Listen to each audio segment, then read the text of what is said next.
All right, we thank them both very much for their conversation. And now we want to welcome to our stage another conversation, this one between Congresswoman Young Kim.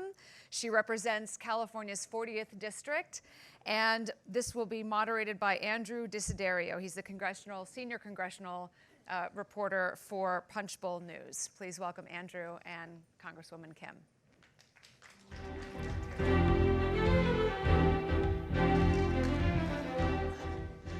Hi, everyone. Thanks for being here. I'm Andrew Desiderio. I'm delighted to be joined today by Congresswoman Young Kim from California's 40th Congressional District for our conversation today about national security challenges in the Indo-Pacific. Congresswoman, I want to dive right in and note for our audience that you have a very unique perspective here. You grew up in South Korea in the aftermath of the Korean War. You came to the United States at age 12, and now you hold the gavel of the House Foreign Affairs Committee's Indo-Pacific Subcommittee. On top of that, in the past year alone, you have traveled to Indonesia, Thailand, the Philippines, Japan, South Korea, and Taiwan, all as part of congressional delegation visits. So I want to open up the conversation here by asking you, how concerned are our allies in the region about China's economic and geopolitical ambitions, and is the United States doing enough in the region to support them? Well, thank you, Andrew, for that question, and good to be here. So early this year, I traveled with Chairman McCall to Japan, South Korea, and Taiwan, as you mentioned, and I just recently came back from leading a congressional delegation to South China Sea. We actually went down the first island chain. That's where Thailand, Philippines, and Indonesia is located. That is a very strategic location, as you know. We have about $5.9 trillion of trade going through that waters, and then of that is about $1.2 trillion trade between the United States and 4 of the 10 top leading trade partners. So what we saw was the strong footprint that China is making in South China Sea. Mm-hmm. And the only reason why China is not, overtaking Taiwan at this point is, I believe, because our U.S. naval presence in South China Sea. Our delegation traveled about 2 weeks after the water cannon incident where Chinese vessels fired those water cannons to Philippines. So it was really important for us to get over there because they feel the constant threat and the coercion from China. So it was important for us to get there, meet with our allies and partners to show that we're there for them. In the case of Philippines, we have the Mutual Defense Treaty that dictates us that we will be there to protect them.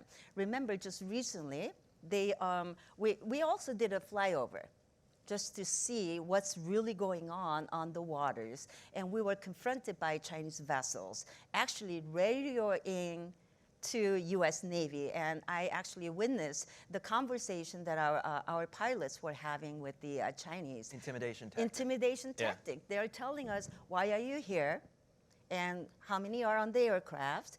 You don't have the right to fly over. And our team, I'm very impressed with our U.S. Navy, calmly telling them this is also our right because of the freedom of navigation. Right. So what that told me was we need to be there for our allies. Right. As you know, President Biden recently convened the leaders of Japan and South Korea at a historic Trilateral Summit at Camp David.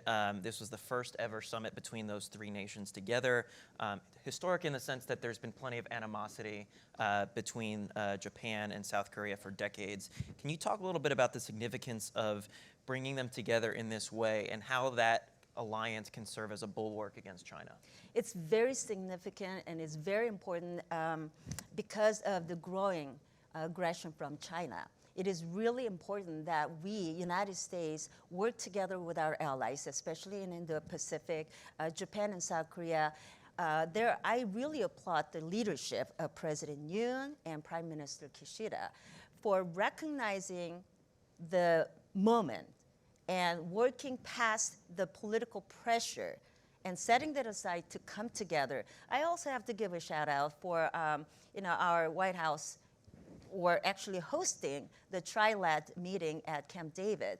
This is really important because, again, we need to work together. United States cannot lead and be the leader in the global stage without our friends. And our friends, our allies and partners in the Indo-Pacific, they cannot counter China's growing aggression alone.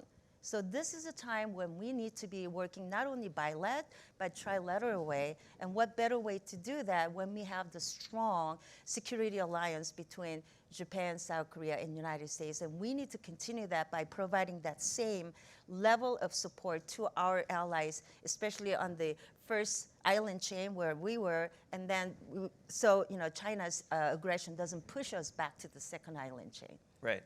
Ahead of this year's NATO summit, I interviewed Senate Minority Leader Mitch McConnell about the upcoming summit, and he told me that the war in Ukraine is, quote, the most important thing happening in world affairs right now because our level of support for Ukraine directly impacts how President Xi in China thinks about Taiwan.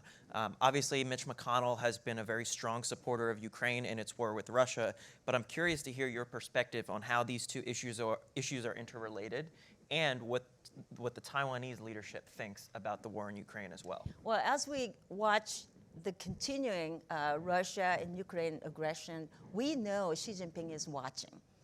And how we respond to that conflict is so important. And we need to make sure that we project strength and tell our ally, especially Taiwan, and those who are watching this conflict very closely. We went to Japan and asked them to stand with us. We went to Korea, asked them to stand with us. And it was really pleasantly surprised to hear that both Prime Minister and South Korea's leadership, they went to Ukraine. Not only did they just go there, but they also provided additional support. This is really important. How President Tsai looks at this, when we had that conversation in Taiwan, President Tsai directly told our delegation, we don't want conflict. But at the same time, as they're watching the conflict, they know they're as strong, as resilient to defend themselves. But here's one thing. She gave us the list of the arms that they purchased from the United States. She said, we don't want boots on the ground. All we want from you is deliver the arms that we pay for. Right. And they will take care of themselves. Right. Staying on Taiwan here, the administration just last week approved the first ever military transfer to Taiwan under what's called the Foreign Military Financing Program. Now, as you know, this kind of funding is usually reserved for sovereign independent nations. So China predictably had a pretty belligerent and negative reaction to this. What do you make of this decision from the administration? I know you've authored legislation on these types of arms sales. And what do you think should be the right balance between aiding Taiwan but also adhering to the One China policy as outlined under the Taiwan Relations Act? Look, the arms that Taiwan purchased from the United States did not just happen overnight.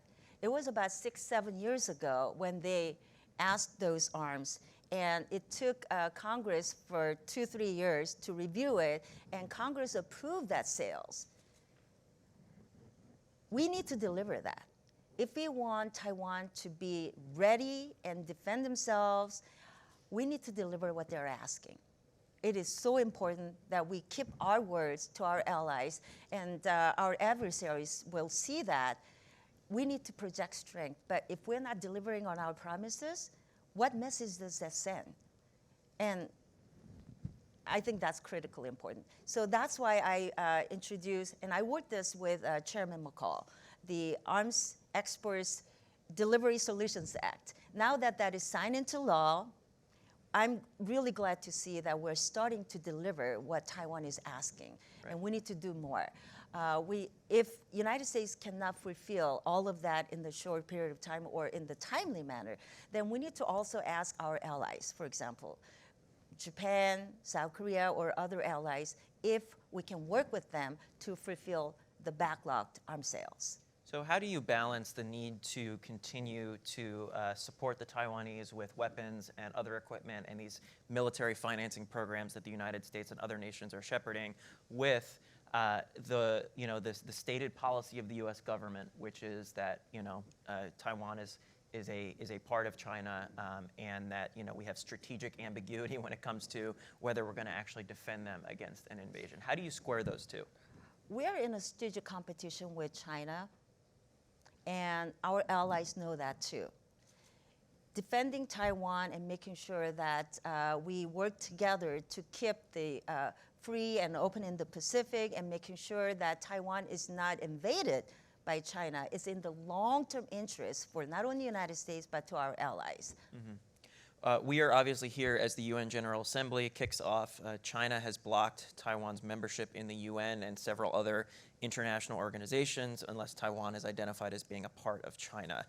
You have legislation on this issue. Can you talk a little bit about that? One of the first things I did when I came to Congress as a freshman was to introduce a legislation to make sure Taiwan gets its observer status at World Health Organization. And look what happened. I mean, since the last SARS epidemic, that was probably the reason why China reluctantly agreed Taiwan to get the WHO, and then it stopped. We need to do that. Taiwan deserves to have a seat at the table in the international organizations, not just in WHO, WHA, ICAO, for example. I know this is something that Congress worked on for a long time. We need to make sure that they have a place. Time and time again, Taiwan has been our trusted partner, not only in the economic terms, but they're also good security partner as well. Mm-hmm. I know you've met with President Tsai in Taiwan in person. Can you describe a little bit about what she's like and how, is she clear-eyed enough about the potential threats that they are staring down? Oh, she definitely is. She knows, she's very clear-eyed, as you said, but she also wants to make sure that nobody wants a war. So she wants to make sure that they're ready, they're to protect themselves, but again, they're telling our friends, both sides of the aisle, just give us what we already pay for. Right. And we will be okay. I want to ask you to close here about the importance of bipartisan travel. All of these delegations that you've gone on, these trips to Asia and other countries as well, have been part of bipartisan delegations. You've worked closely with Democrats on some of these issues. How do you bridge some partisan divides on these very tricky national security questions where people have just very strong opinions either way about it? One of the nice things about traveling abroad with my colleagues on both sides of the aisle is that we get to really find out and get to know each other. And I think the Codel is one of those. When we leave our country, we travel as one voice. We leave all the politics and partisanship at water's edge. You hear that a lot. Right. There are some moments when we are in discussion with our counterparts abroad. Our differences will come out. But then we quickly look at each other and say, hey, you know what? We are representing the United States. Let's show by example. It's so important. But I also encourage many of my colleagues to actually get out there, because it is the best way to show our public diplomacy. People-to-people relationship is really critically important. There are ways to do this in a bipartisan way, but also, as I mentioned, when we are in strategic competition with China, we have to be very strategic when our Codels or congressional delegation goes to meet with them, especially if any members are thinking about going to China. We got to put the best team forward who can withstand the bullying tactics that China does. We've seen that over and over, even with Secretary. I will reserve my time so I don't name the names. But again, I've been frustrated, to be honest with you, with this Biden administration actually sending all of our high-level secretarial levels to go to China just to get the meeting. They have to make several concessions to do it. For what? We come back, we have a fruitless results. I've been frustrated by it. But along the way, they bypass Congress. We need to work together. And it happened with my own Indo-Pacific subcommittee too. I was supposed to have our State Department official come to my Indo-Pacific subcommittee to testify. Yet just a day before the supposed hearing, they notified that they cannot come anymore because they have to accompany Secretary Blinken to go to China. That wasn't going to happen until the end of the week on Friday. My hearing was on Wednesday. They could have done both. Right. And they came back and I asked for deliverables. What was the deliverable from that meeting? Nixing my committee, and they said we opened the line of communication. Why that's important, you cannot bypass Congress. Something interesting you mentioned, and real quick here because we're running out of time, but the possibility of members of Congress traveling to China. We reported this past week that Senate Majority Leader Chuck Schumer is looking to organize a bipartisan Codel to China. Can you talk a little bit about, and very briefly because we're running out of time here, but what that can do for bilateral relations? We're engaging at this executive level, and it's also important. I truly believe the legislative exchanges are very, very important. But as I said, if we are sending our Codel to China, put the best team forward. Put the best team forward who will be strong enough to fight and negotiate with Chinese. And that's a good note to end on. Thank you very much, Congresswoman. Thank you for having me. Appreciate it. Thank you, everyone.